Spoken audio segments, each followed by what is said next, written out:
Hey everyone, and welcome back to part 27 of my No Loss Impossible Mage playthrough of King's Bounty: The Legend. Today I'm taking on the giant spider boss. Just in case I have newcomers lurking in this video to see how I did the fight, I'll go ahead and give the rundown of the build I'm working with while I'm at it. Let's go ahead and get into it. So first off, my army for this fight consists of sprites, emerald green dragons, inquisitors, dryads, and demonesses. My endgame build relies on maximizing the potential of Enga's Ruby, which gives all my female units +3 to initiative, speed, attack, defense, and morale. All of my units have the potential for no retaliation attacks, and outside of boss fights, where raid skills aren't allowed, I can also create an endless loop with chargers to generate all the mana I need. As far as my skill tree goes, I haven't gone too far in the Might and Mind trees just yet. I took some of the prerequisite skills in Might and made sure to take 2 levels of rage control so that I'd have the capacity to cast the skills that I like. In the Mind tree, the only thing I've done so far is max out learning. This was literally one of the first things I went for at the start of the game, and I haven't touched the Mind tree ever since. Most of my runes were spent in the Magic tree so far. I have level 3 Order Magic with Resurrect fully upgraded, and level 3 Distortion Magic with Geyser fully upgraded, in addition to staples like Haste, Slow, Stone Skin, Phantom, etc. I only have 1 level of higher magic so far, and I maxed out Alchemy a while back so that I could maximize the potential of the magic crystals I found. In retrospect, it was probably overkill, but the deed is done, so that's that.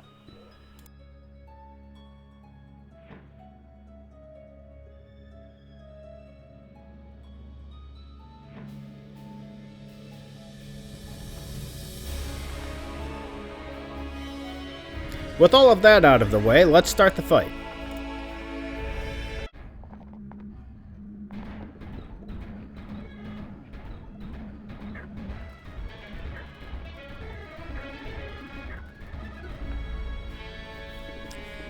Mechanically speaking, this boss isn't that different from the Kraken before it. Every turn, the spider can do one of 3 things. It can summon spider adds, which will get stronger each time the ability is used. It can attack an adjacent unit, or it can reposition to another place on the outside of the arena. If it does go for an attack, just be aware that a leg attack will hit anything next to it, so try not to let it hit 2 units if you can help it. Each of my units will have a different role in this fight. The sprites will be my main damage dealers on the boss, and I'll be applying Bless to them at all times to ensure that their output is as high as possible. The Demonesses will be my secondary damage dealer on the boss, which they'll do whenever their No Retaliation ability refreshes. If they don't have their ability, they can help with spider adds instead. The Dryads will be summoning thorns as much as they can, since I can use my own adds to help against the spider summons. If there are no adds for them to target, they can also help me with some extra boss damage. Roughly half of my summons will have ranged attacks, so they'll fall into the role pretty easily. Even the melee ones can hit the boss if they have to, though, because it really doesn't matter if I lose them to counterattacks. Other than that, the Dryads will mostly help against the spider adds. If I used them against the boss, I would run the risk of taking losses across multiple units, which would mean casting Resurrect on multiple units, which gets mana intensive pretty quickly. The dragons are mostly there to help with adds too. Their mana draining ability will ensure that my mana pool remains high, so I can keep up with applying buffs and resurrecting as needed.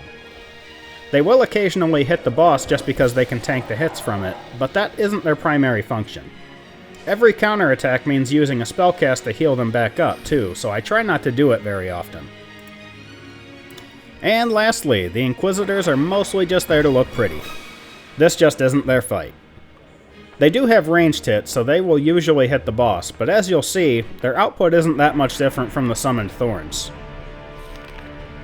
That's actually the whole strategy, so now it's just a matter of repeating it until the boss dies.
That's the end of the giant spider. With this boss out of the way, I'm going to continue clearing the tunnels on the way to the underground lake in Megard. Until then, make sure you leave a like or comment to help boost the channel before you go, and consider subscribing to see similar content from me in the future.